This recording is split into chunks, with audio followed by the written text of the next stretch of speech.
9h40 du matin, le 26 décembre 2004. Une vague dévastatrice s'abat sur la plage de Koh Rachha en Thaïlande.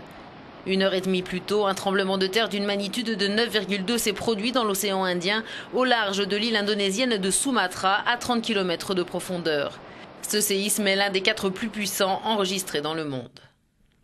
Il s'est produit une zone de friction entre les plaques tectoniques indo-australiennes et eurasiennes. Lorsque la tension entre ces deux plaques devient trop forte, l'énergie est libérée brutalement sous forme de séisme. Ce 26 décembre, cette énergie équivaut à l'explosion de 30 000 bombes atomiques. La zone du séisme se soulève brusquement d'une vingtaine de mètres, déplaçant à son tour l'eau au-dessus d'elle.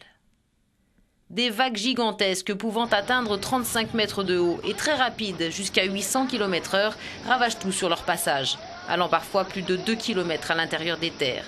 L'enfer est venu de la mer, sans prévenir.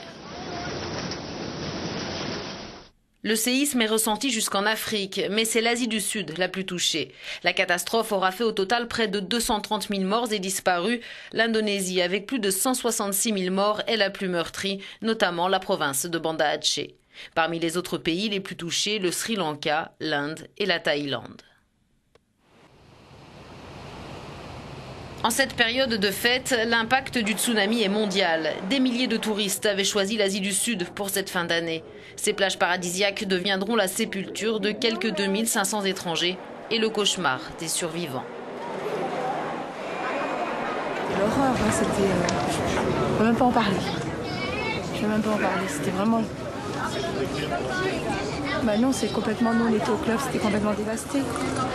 Toutes les chambres noyées, il y a eu des morts, des gens emportés. C'est impossible. C'est pas possible. La dimension du drame, les images cataclysmiques diffusées par les médias et la présence aussi des touristes à Noël donnent à cette catastrophe un impact sans précédent. La générosité publique occidentale est à la hauteur de l'événement. Certains chiffrent à 13 milliards de dollars le total des dons recueillis 6 mois après le tsunami par les ONG. La Banque mondiale avait estimé le coût de l'aide humanitaire à 5 milliards de dollars.